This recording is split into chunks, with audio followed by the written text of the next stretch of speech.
Good day, everybody, and welcome to another edition of the Military and Foreign Affairs Network. I am your host, the voice of reason. Well, look, it's good to be back. I have been away for the last a better part of 2 weeks. I was out of the country in a undisclosed location. However, I am back now. Did not feel that I wanted to bring my laptop with me, so thus was prevented from making any real content.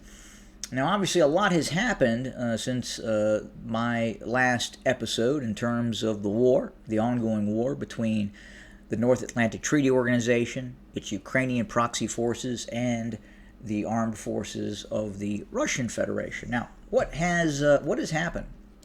Well, we have seen quite a bit of maneuvering by Russian forces, specifically in the area near Pokrovsk. If we fast forward to the present day, as you watch your screen, we're right now in the middle, at the end of June, going into July. Look at the areas to the north and to the west of Pokrovsk as we move this map forward. Now you'll see what is essentially a Russian breakthrough to the northeast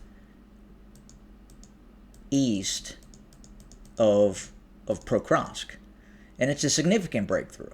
It is a breakthrough designed to pressure NATO Ukrainian forces into preventing an all-out breakthrough of Russian forces, thereby weakening positions on other areas of the front. And the Russians are just not attacking to the northeast of Pokrovsk. We have seen Russian offensive operations taking place all across the front line, to include going over to Zaporizhia.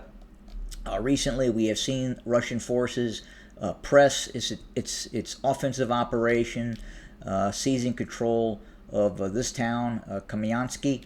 That town was taken by Russian forces, and Russian forces are now pressuring the town to the due north of Kamyansky as well. And those operations are going to continue. Now, obviously, we have to also delve into what happened in Alaska, the so-called peace discussions. Were these discussions about a ceasefire? Were these discussions about a long-lasting, permanent peace? Now, I think we got to go back to the start of the conflict, and we have to look at, what were the military goals and objectives of the Russian Federation with its commencement of military operations against the NATO Ukrainian forces inside of the Ukraine. Well, initially, obviously, and I will receive some pushback on the Russian side, reference this, was the Russian objective to seize Kiev. I believe that in the early stages of the conflict, the Russians were hoping for a general collapse of the Ukrainian armed forces, that certain elements of the Ukrainian military would capitulate, thus opening a route for Russian forces to enter Kiev. And Russian forces got very close to actually entering Kiev. If you look at just how close the Russians did in terms of operations both to the north and even to the west and east of Kiev, the Russians got very close to taking control or actually entering the city. But through some very robust counter-offensive operations by the Ukrainians with direct NATO support, the Ukrainians were able to push the Russians back. Now, later in the conflict, the Russians had declared that their military objectives were the seizure of the regions of Kherson, in this area here, the region of Zaporizhia, the Oblast of Zaporizhia, and then obviously the taking control of Donetsk and Luhansk. Okay? That was then the stated military goal of Russian forces. The stated military goal.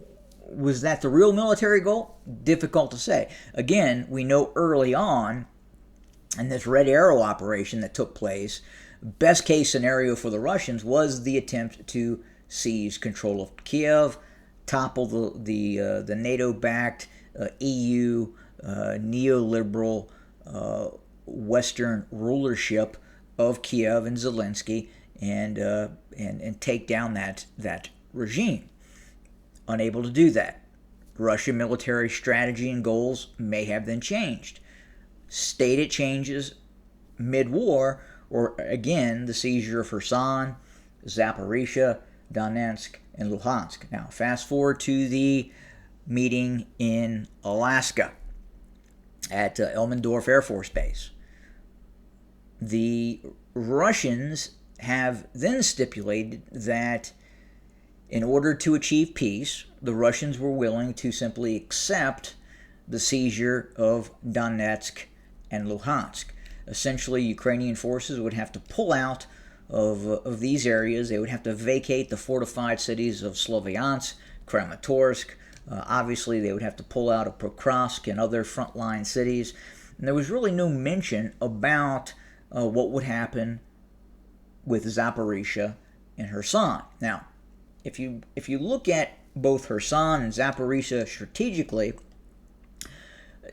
difficult area to maintain control over, and especially if you come down here to Kherson, and if it was the military goal and military objectives of the Russians to seize all of the Kherson Oblast, if you look at the terrain, it is not a very good position for one to defend from if the Russians were simply looking to seize control of Kherson, because obviously the Ukrainians would rearm, they would refit, they would be directly supported by the North Atlantic Treaty Organization, and thus controlling Kherson would put the Russians in a difficult situation if the Ukrainians and NATO decided to commence new offensive operations and retake areas that would result in a negotiated peace, i.e. Kherson. Meaning Kherson, again, a difficult region, difficult oblast to maintain control over if all-out war would start again. At the same time, again, if you look at from the Ukrainian and NATO point of view, if the Russians were to commence offensive operations, again, very flat terrain, again, very difficult to maintain defensive positions under that scenario in which the Russians would control Kherson. So it really doesn't seem to benefit anyone if there is an actual outcome of quote-unquote peace. Okay? And the same with Zaporizhia as well. Zaporizhia, difficult to maintain control over for either side if the conflict was fixed and either side the Russians were to maintain and take control of Zaporizhia. I don't see that happening right now. Obviously, the Ukrainians are not in a position or are unwilling to negotiate the handover of Zaporizhia. I do believe the Russians want Zaporizhia. However, are they going to get Zaporizhia? Difficult to say at this point. Now, is that a war goal, a war aim that the Russians are okay with? Meaning the acceptance of seizing control of Luhansk and Donetsk and freezing the conflict along these current lines of contact. Probably not. Probably not. The Russians fully understand that the Ukrainians in NATO are going to rearm.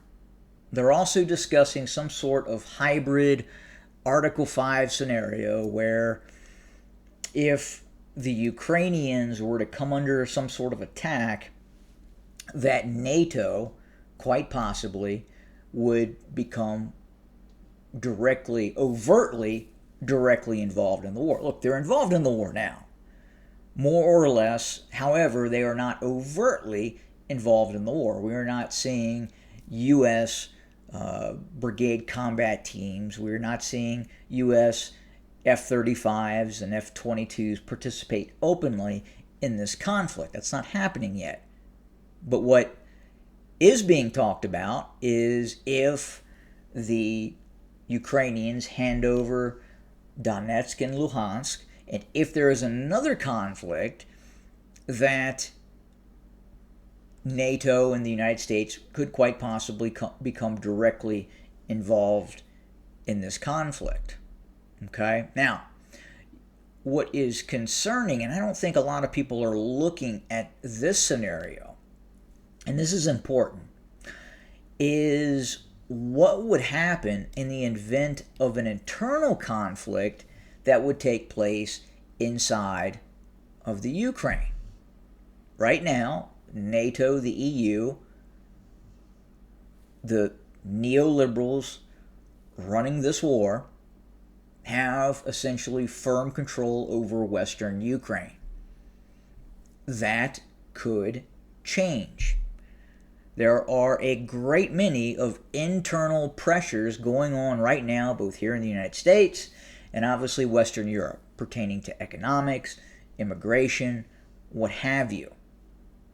Now,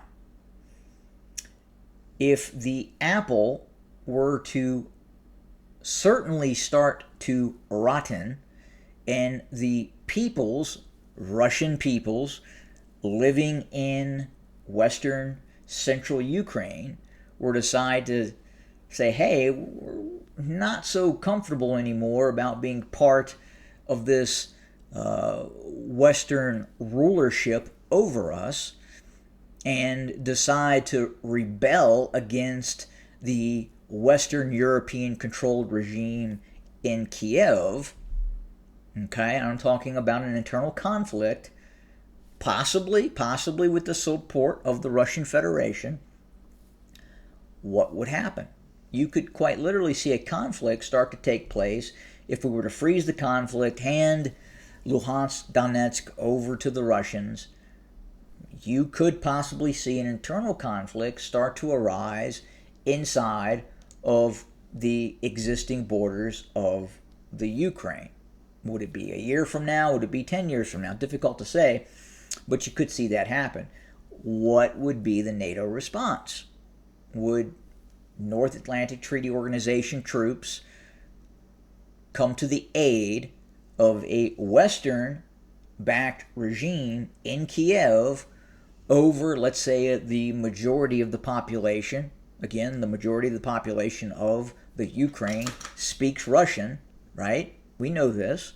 With a minority speaking Ukrainian, would they come to the aid of that minority speaking Ukrainian population and the minority population of Russians that support the Western Alliance, NATO? Difficult to say, but they're creating a scenario, a strategic scenario, in which you could see that sort of conflict take place.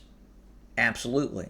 You're also seeing the possibility of, if something were to happen in Belarus, it would give NATO a launching point for activity inside of Belarus, obviously. And this is a concern that the Russians have. And I don't believe that at this point the Russians are simply okay with accepting Donetsk and Luhansk and a freezing of the conflict in Zaporizhia and Kherson. No. I believe the Russian objective is still quite possibly Kiev, quite possibly Odessa, quite possibly the taking of all lands east of the Dnipro River. This area here. This would give the Russians a reasonable defensive terrain feature that I believe the Russians would be okay with. I think ultimately the Russians really want, at the very least, to take control of all lands east of the Dnipro River. Now, the problem is right now, clearly, the Ukrainians are not in a position and are not willing to negotiate any sort of capitulation of land. So what does that mean? That means the war is going to have to continue. This is no longer a political discussion. The political discussions were on 3 years ago. That is when a reasonable solution could have been made, i.e. the Minsk agreements. That's off the table now. This is a military scenario. This is a situation in which outside the political sphere, it is now the military sphere. And right now, the Russians have not yet broken the back of the Ukrainians. If and when we see that actually happen, we will see the Ukrainians and NATO become much more receptive to the capitulation of territories. And ultimately, that is what is going to have to take place. That is what is going to have to take place in order to see some sort of peace take hold. And right now, neither side is in a position where they believe that they're going to lose militarily. The Russians are in a much stronger position militarily. Unfortunately for the Ukrainians, unfortunately for the 48-year-old Ukrainian grunt, unfortunately for the Ukrainian grandfather that is now fighting on the front lines, being KIA'd at an incredibly high rate right now, there's a disconnect. There's a disconnect between the realities of the front line and the political leadership of the NATO-backed regime in Kiev. Why do I call it a regime? Well, look, there's not been an election in the Ukraine in quite some time. There's been an election in Russia. There has been no elections since well before the start of the conflict in the Ukraine. Zelensky has suspended all democratic processes. He has suspended the Ukrainian constitution. He has instituted martial law. Now, I fully understand that the mainstream media here in the West doesn't like to hear that. Well, of course, in a military conflict, you would not have democratic processes. Well, look, the United States during World War II, we had elections. During the ongoing conflict between Russia and the Ukraine and NATO, the Russians have had democratic processes. You can call Vladimir Putin what you want, a dictator. You can call him whatever you want. But the simple fact is, there was an election in the Russian Federation. Vladimir Putin did not institute martial law and just declare himself permanent dictator. Volodymyr Zelensky has essentially done that. It's not talked about openly, but it is absolutely happening. Not only that, religious functions in the Ukraine have been suspended. If what has happened in the Ukraine were to happen in the United States would be in a state of civil war. We would not tolerate what is happening inside of the Ukraine if that same sort of scenario was happening in the United States. We simply wouldn't allow it. But the mainstream media continues to project Volodymyr Zelensky in the Ukraine as this beacon of democracy. There is no democracy in the Ukraine right now. That is gone. That is over with. It no longer exists. No longer exists. So, therefore, as we sit right now, as we watch the conflict, ultimately it is going to take a Russian military victory. The Russians are going to have to break the back of the Ukrainian military. The Russians are going to have to achieve both a military victory in terms of defeating the Ukrainian military on the front line, but they're also going to have to make the Ukrainian population, its political quote-unquote leadership in Kiev realize that it has been militarily defeated, and the situation is only going to exacerbate itself and get worse in terms of the loss of territory. That is what the Russians are going to have to do. Again, this is a military conflict. I've talked about this before. It is simply a scenario of might makes right.